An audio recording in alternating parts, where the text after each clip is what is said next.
So week three saw its fair share of surprises. You guys saw my picks Friday, and we went 9-7 during them. And one of them that I got wrong is the team that I root for. The New York Giants played the Cleveland Browns over the weekend, and even though I thought the Giants were not going to be completely outmatched in this game, I actually thought it was a game they could win. I did not pick them because I had seen nothing this year to make me believe that the Giants were going to beat a team that was in the playoffs with their defense last year.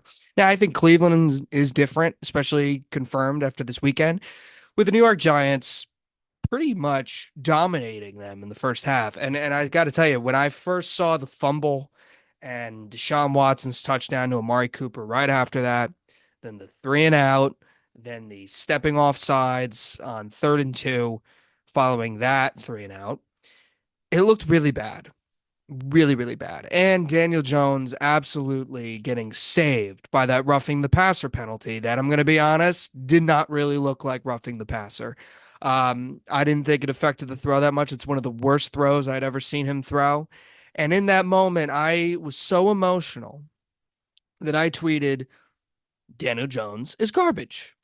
And do I regret it? No, not really.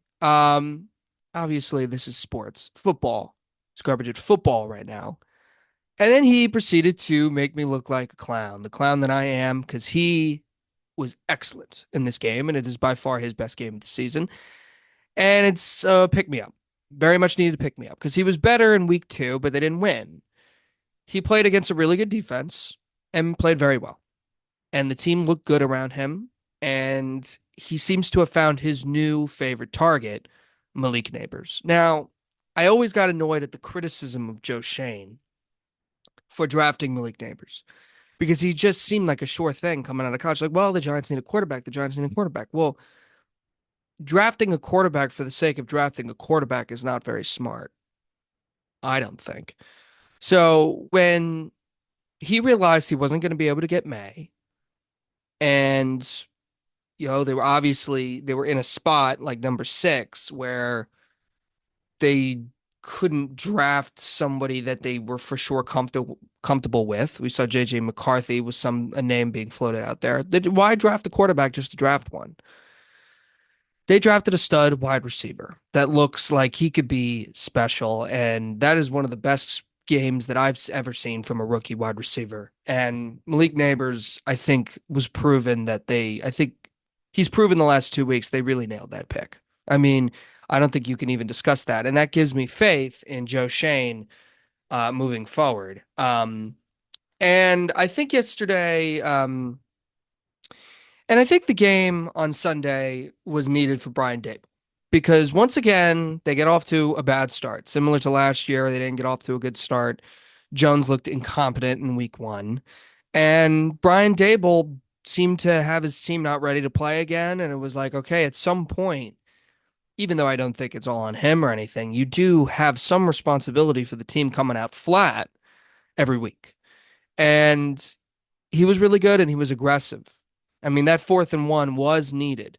And considering a lot of 4th-and-1s did not go for a lot of teams, the Giants going for it on 4th-and-1, a big moment. They saw their season really slipping away very early on in that game. And they went for it and they got it. And they ended up scoring 3 touchdowns in the first half. Now, obviously, I would have liked them to have scored in the second half.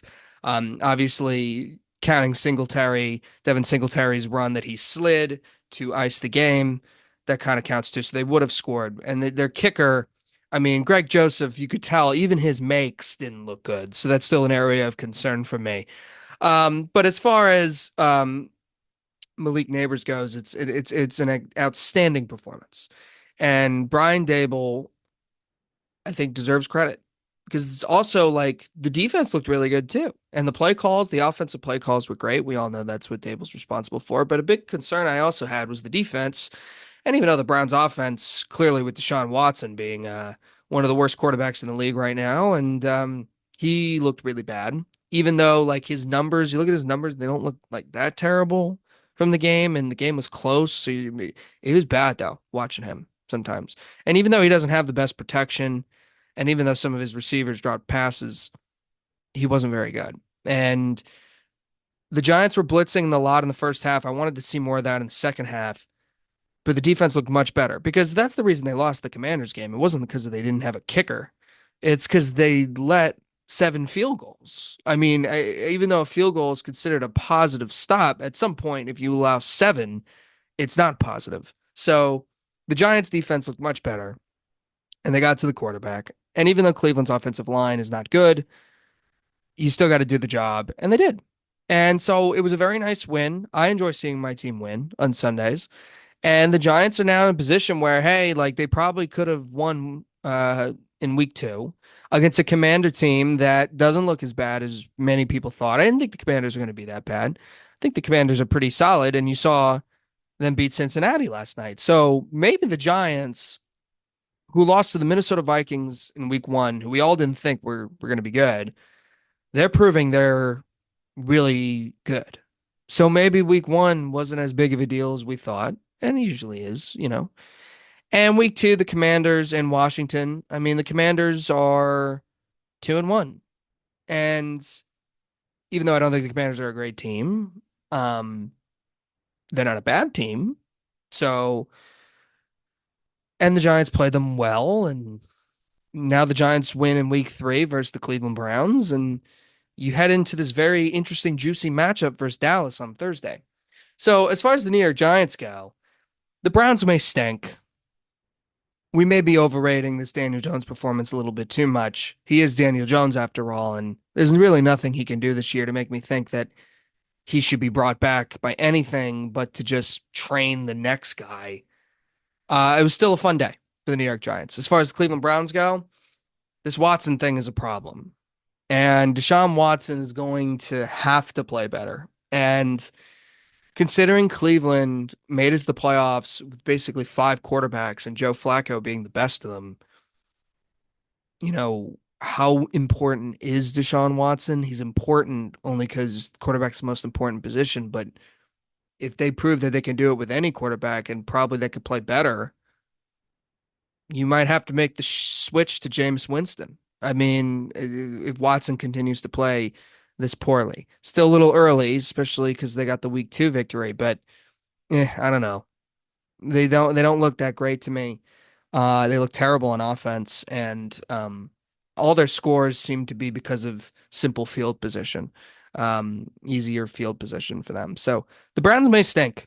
And you know, some people had them as playoff. I mean, they made the playoffs last year, so the assumption was they could make a run in the playoffs this year, be a threat in the division. But they look really bad early on, and there's something, especially with how this Watson trade has turned out. It's very Cleveland Brownie. Cleveland Brownie, indeed. But as far as Thursday night goes, just to talk about the future game, this game is going to be interesting. Give me the Cowboys in this game. I will not be rooting for it, but give me the Cowboys. The Cowboys, I think, understand that they cannot lose this game. And the Giants have not proven to me why I should take them seriously in this game yet. Even though they won on Sunday, they look much better. They look better in week 2.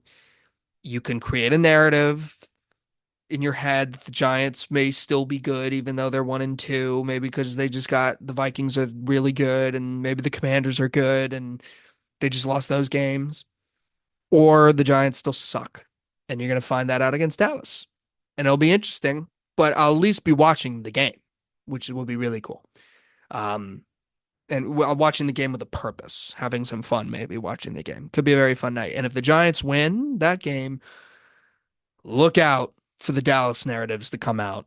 And that'll be interesting, especially with the fact that they decided to bring Mike McCarthy back this year and kind of run it back with this squad.